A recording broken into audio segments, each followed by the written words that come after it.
जबलपुर की जीआरपी थाना पुलिस के द्वारा लगातार अपराधों पर अंकुश लगाने का अभियान चलाया जा रहा है। इसी क्रम में जीआरपी थाना पुलिस को विश्वसनीय मुखबिर से सूचना मिली कि हनुमानताल का शातिर चोर मेहंदी हसन प्लेटफॉर्म क्रमांक 6 में संदिग्ध अवस्था में घूम रहा है।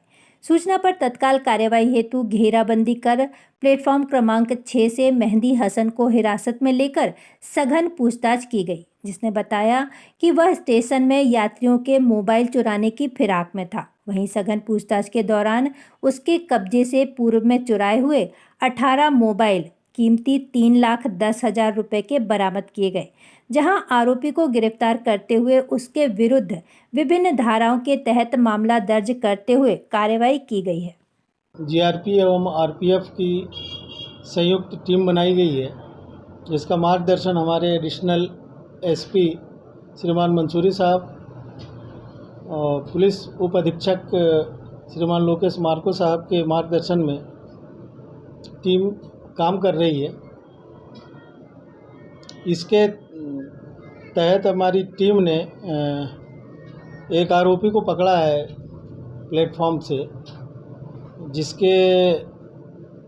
जिससे पूछताछ पर ये 18 नग मोबाइल बरामद हुए हैं, जिनकी कीमत करीब 3,04,99 रुपये है। इस पर एक हमारे मामले का भी आरोपी इसमें अपराध है।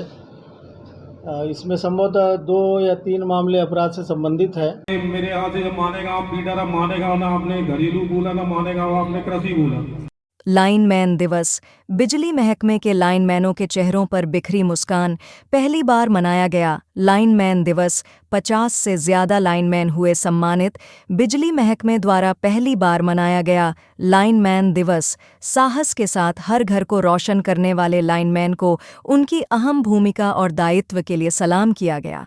केंद्र सरकार के निर्देश पर देश में उनके सम्मान में पहली बार लाइनमैन दिवस मनाया गया। मध्य प्रदेश पूर्व क्षेत्र विद्युत वितरण कंपनी के संचालन और संधारण विभाग ने जबलपुर में समारोह आयोजित कर 50 से ज्यादा उत्कृष्ट कार्य करने वाले लाइनमैनों को सम्मानित किया। इस मौके पर वर्कशॉप के जरिए लाइनमैनों को सुरक्षा उपकरणों के इस्तेमाल, सुधार कार्य के दौरान बरती जाने वाली सावधानियों की जानकारी भी दी गई। इसका विषय है कि उत्कृष्ट प्रदर्शन करने वाले लाइनमैन बंधुओं के आज 4 मार्च 2024 को प्रथम बार भारत सरकार द्वारा निर्णय लिया गया कि लाइनमैन दिवस मनाया जाए। उसी उपलक्ष्य में आज हमारे संभाग जबलपुर संधारण द्वारा लाइनमैन दिवस का आयोजन किया गया और इसमें लगभग 50 से अधिक लाइनमैन को पुरस्कृत किया गया। इसके अतिरिक्त आउटसोर्स के करीबन 10 लोगों को पुरस्कृत किया गया। इसी प्रकार से जो कॉन्ट्रेक्चुअल में लाइनमैन हैं उनको भी, उनकी संख्या लगभग 5 है, उनको भी पुरस्कृत किया गया। इस कार्यक्रम के दौरान हमारे अधिकारियों द्वारा लाइनमैन स्तर के कर्मचारियों को एक वर्कशॉप के माध्यम से सुरक्षा उपकरणों का कैसा उपयोग किया जाना है वह भी बताया गया।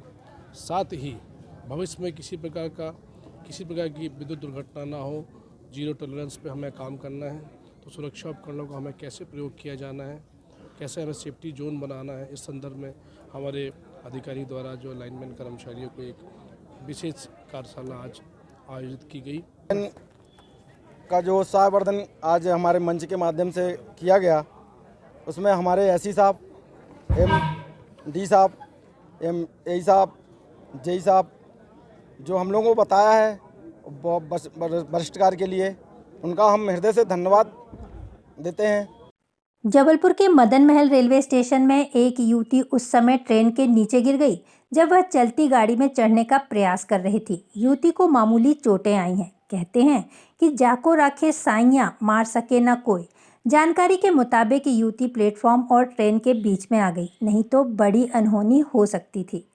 जीआरपी ने जानकारी देते हुए बताया कि कटनी जिला के ढीमरखेड़ा थाना क्षेत्र के अंतर्गत पिंडरई ग्राम की रहने वाली 18 वर्षीय काजल दुबे पिता कमल नारायण दुबे श्रीधाम एक्सप्रेस से भोपाल जाने के लिए मदन महल स्टेशन पहुंचे थे। उक्त युवती जैसे ही मदन महल रेलवे स्टेशन के प्लेटफॉर्म नंबर 4 पर पहुंची ही थी कि श्रीधाम एक्सप्रेस प्लेटफॉर्म नंबर 1 से खुल चुकी थी। युवती ने जब ट्रेन को आगे बढ़ते हुए देखा तो वह दौड़ लगाकर ट्रेन के पास पहुंची। जब वह गाड़ी में चढ़ने का प्रयास कर रही थी, इसी दौरान उसका पैर फिसल गया और वह प्लेटफॉर्म के नीचे गिर गई। यात्रियों ने देखा तो चेन पुलिंग कर गाड़ी को रोक दिया।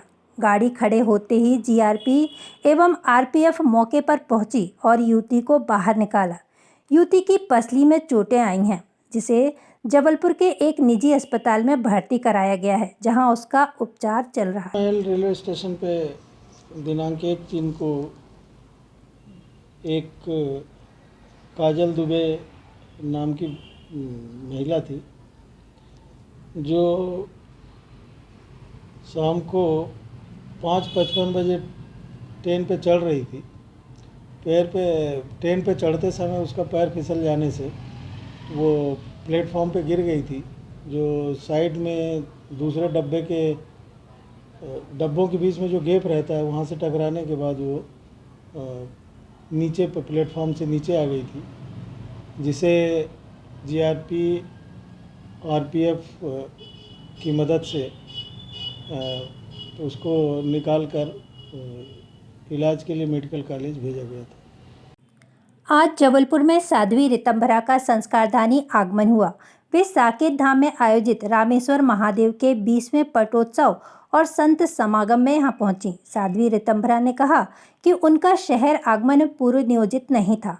यह तो मां नर्मदा की कृपा है कि वे इस संत समागम में पहुंची। उन्होंने कहा कि 500 साल के इंतजार के बाद रामलला अपने घर में विराजे हैं, जिस कारण सनातन समाज का बच्चा बच्चा हर्षित है। योग से मुझे नर्मदा माँ के दर्शन का अवसर मिल गया, तो नियोजित नहीं था मेरे द्वारा, पर भगवती के द्वारा निश्चित था। आज साकेत धाम में और स्वाभाविक ही वार्षिक उत्सव हो रहा है, 20वां वार्षिक उत्सव, और भगवान के दर्शन करके मैं धन्य हो गई। वे तो रामेश्वरम है, लेकिन इतने अद्भुत, इतने सुंदर, इतने सजे हुए भोले बाबा हमने पहली बार दर्शन किए हैं। तो जय महाराज श्री का तप है, उनकी ये साधना है। इस दिव्य स्थली पर भगवान शंकराचार्य विराजमान है, भोले बाबा विराजमान है। अभी नर्मदा जी का दर्शन करूंगी तो बहुत अभिभूत हूँ।